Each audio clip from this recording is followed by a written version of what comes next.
ఆ కోళ్ళంట ఒక చిన్న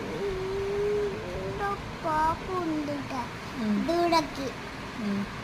ఆ చిన్న పాప అంట సింహం కాడికి వెళ్ళి ఏంటంట. సింహం కాడికి సింహము మింగేసిందంట చిన్న పాపని. తర్వాత